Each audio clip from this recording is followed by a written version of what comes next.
देखिए next question है 136 generalise form का क्वेश्चन है और एक सिंपल लॉजिक पे बेस्ड क्वेश्चन है। मैं आपको इससे मिलते जुलते कुछ और टर्म्स भी आपके सामने रखूंगा, जैसे 1, ठीक है, उसके बाद 2 + 3 + 4 अप टू nth टर्म का सब जब भी फाइंड करना हो तो वो क्या होता है n into n + 1 divided by 2। ये कुछ जनरलाइज फॉर्म है जो आपको पता होनी चाहिए, जिससे इस तरह का क्वेश्चन जो है सॉल्व होगा। सपोज करो यहाँ पे n टर्म्स की जगह n-1 आ जाता, ठीक है। ये क्वेश्चन इजी हो जाएगा जल्दी से, लेकिन मैं ना आपको एक लॉजिक और उनके अंदर यूज होने वाले फार्मूलाज, ताकि हो सकता है आगे कोई और क्वेश्चन बन के आ जाए इस टाइप का, तो आपको इस बारे में पहले से ही बता रहा हूँ, तो इसलिए टाइम लगेगा। बाकी क्वेश्चन में कोई दम नहीं है, ठीक है जी। तो n-1 आए तो n को जनरलाइज फॉर्म में n-1 से रिप्लेस कर दो। इस n की जगह n-1 आ गया और n+1 की जगह n आ गया डिवाइडेड बाई 2 सिंपली। अगर ऐसा होता 1 square 2 square 3 square up to n square, तो बनता क्या n into n+1 2n+1 divided by 6, ठीक है जी। ये स्क्वेयरिंग की फॉर्म में आ गया।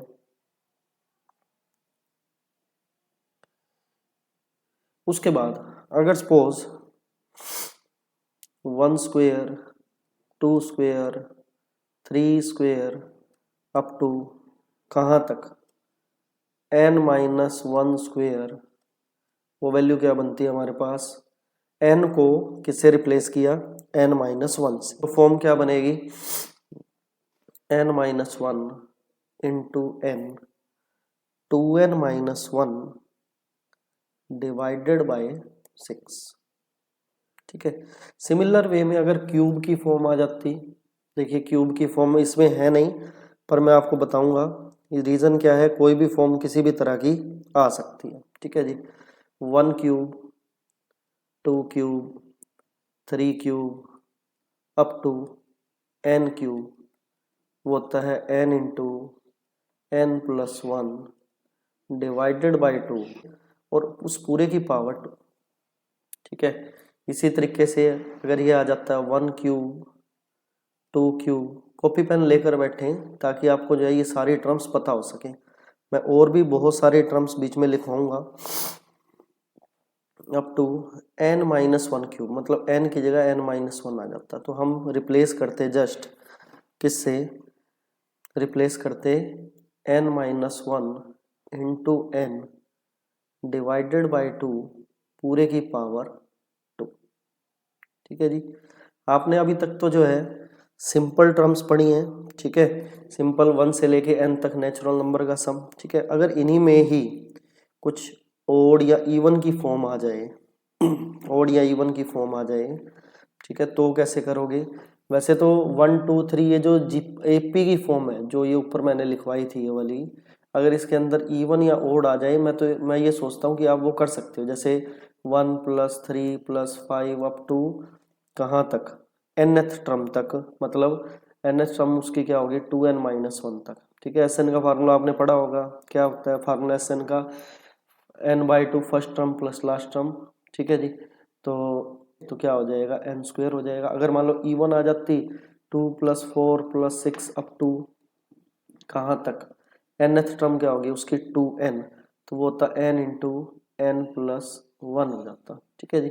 सिमिलर वे में स्क्वेयरिंग में आ जाता अगर सपोज, ठीक है, स्क्वेयरिंग में आ जाता, स्क्वेयरिंग में फॉर्म आ जाती है तो कैसे बनती, कि मतलब कुछ ऐसा होता है ये आइडिया आपको दें। अगर 1 स्क्वेयर 3 स्क्वेयर 5 स्क्वेयर, ठीक है जी, अप टू 2n-1 स्क्वेयर, ठीक है जी, तो वो बनता n into 4n square -1 divided bye 3, ठीक है। सिमिलरली इसमें क्यूबिक में आ जाता 1 क्यूब 3 क्यूब और टर्म्स में 5 cube up to up to कहाँ तक 2n माइनस 1 क्यूब, तो वो वैल्यू हमारे पास क्या बनती n square 2n square minus 1। ठीक है जी, आप इनको नोट करके रखें ताकि आने वाले टाइम में अगर क्वेश्चन किसी भी टाइप का आ जाए तो आपको ये फॉर्म पता होनी चाहिए। ठीक है जी, और इसी तरीके से हाँ, अगर पावर 4 की होती बात, ठीक है, जैसे 1 की पावर 4, 2 की पावर 4, 3 की power 4 up to n raise to the power 4, वो फार्मूला थोड़ा सा लेंथी है लेकिन ध्यान रखेंगे तो, नोट करके रखेंगे तो याद हो जाएगा।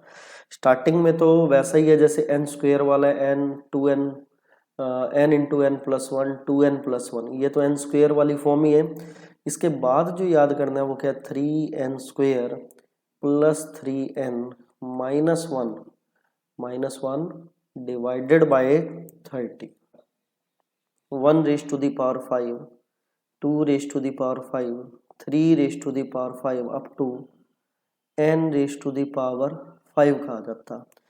ठीक है जी, तो वो बनता किस फॉर्म में n स्क्वेयर। आप ना किसी ये ऊपर वाली टर्म्स मैंने जो जनरलाइज करी हैं उनसे किसी से कंपेयर करके याद रखने का तरीका आप बना सकते हैं। ठीक है जी, ये मिलता जुलता किससे है आप देख सकते हैं, n क्यूब से थोड़ा मिलता जुलता आपको मिल रहा है। ठीक है जी, तो 2n square plus 2n minus 1 divided bye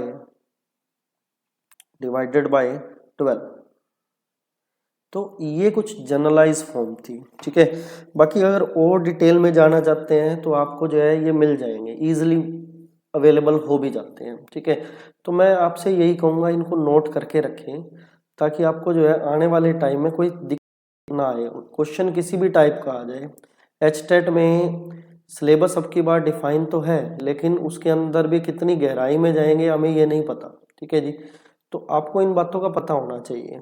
तो इसी बेस पे हम क्या करते हैं, इन क्वेश्चन को अब करने की कोशिश करते हैं। अगर इन क्वेश्चंस को करें तो ऑब्वियस सी बात है जो जनरल फॉर्म है, ऊपर देखिए 1 square plus 2 square 1 square plus 2 square plus 3 square up to क्या बनेगा, फार्मूला मैंने ये बताया क्या बनेगा, n into generalise form n into n plus 1 2n plus 1 divided by 6। ठीक है जी, और 1 प्लस 2 प्लस 3 इस फॉर्म में वैल्यू क्या बनेगी, generalise n into n plus 1 divided by 2। तो रेसिप्रोकल जब करेंगे ये वैल्यू इससे कैंसिल हो जाएगी और ये वैल्यू 3 पे कैंसिल हो जाएगी। तो हमारे पास सिंपल एक आंसर क्या बनेगा 2n प्लस 1 डिवाइडेड बाय 3। अगर आपको जनरलाइज फॉर्म का ना पता होता तो ये क्वेश्चन आपके लिए सोल्व करना पॉसिबल ना हो पाता, बहुत टिपिकल हो जाता। ठीक है जी, तो सेकंड जो है इसका आंसर बनेगा। Thank you.